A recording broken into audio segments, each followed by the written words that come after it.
சிறுதானியங்கள் உடம்புக்கு நல்லதுனாலும் அதை நிறைய பேர் பயன்படுத்துறதில்ல. ஏன்னா அது வேகத்துக்கு கொஞ்சம் டைம் ஆகும், எனக்கு சமைக்கிறதுக்கு நேரம் இல்லை அப்படின்னு செய்ய மாட்டாங்க. ஒரு கொஞ்சம் பேர் பார்த்திங்கன்னா அது டேஸ்ட் எப்படி இருக்குமோ, நமக்கு அது பிடிக்காது, வித்தியாசமாக இருக்கும் அப்படின்னு நினச்சிட்டு நிறைய பேர் அதை எடுத்துக்க மாட்டாங்க. ஆனால் நம்ம முழு தானியமாக அப்படியே நம்ம எடுத்துக்கிறது ரொம்பவே நல்லது. இதை திணை, வரகு, சாமை, குதிரைவாளியில் ஒரு நாள் பொங்கலாவோ, கிச்சடியாவோ, இல்லை தக்காளி சாதம், வெஜிடபிள் ரைஸ், இந்த மாதிரி நம்ம முடிந்த வரைக்கும் பார்த்தீங்கன்னா நம்ம அப்படியே எடுத்துக்கிறது, ரைஸாகவே எடுத்துக்கிறது நல்லது.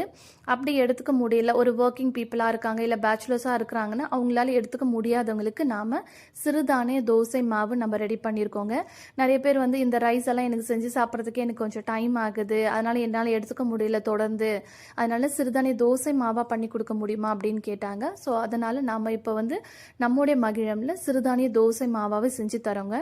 இதில் திணை, வரகு, சாமை, குதிரைவாளி, முளைக்கட்டிய கம்பு, முளைக்கட்டிய கேழ்வரகு, வெந்தயம், உளுத்தம் பருப்பு, இது எல்லாத்தையும் நல்லா கழுவி க்ளீன் பண்ணி காய வச்சு அதுக்கப்புறமா தான் சிறுதானிய தோசை மாவு நம்ம ரெடி பண்ணியிருக்கோம்.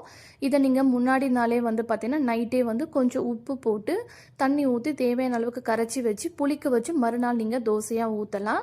அப்படி இல்லைன்னா நீங்கள் காலையில் தான் செய்ய போகிறீங்க அப்படின்னும் போது கொஞ்சம் தயிர்மும் உப்பும் போட்டு நீங்கள் 1 மணி நேரம் கொஞ்சம் புளிக்க வச்சுட்டு அதுக்கப்புறமா நீங்கள் பார்த்தா தோசை ஊற்றும் போது நல்லா இந்த மாதிரி மெல்லீஸாகவும் வரும், கிறிஸ்பியாகவும் வரும். நல்லா பேப்பர் ரோஸ்ட் மாதிரி சூப்பராக இருக்கும் டேஸ்ட்டு. நீங்களும் செஞ்சு பாருங்கள். தேவைப்படுறவங்க ஸ்க்ரீனில் தெரிகிற வாட்ஸ்அப் நம்பருக்கு ஆர்டர் பண்ணிக்கலாம். ரொம்பவே சூப்பரான பார்த்திங்கன்னா இன்ஸ்டண்ட்டாக நீங்கள் செய்யணும் அப்படின்னும் போது ரொம்ப ஹெல்த்தியாகவும் இருக்கும். தேங்க்யூ.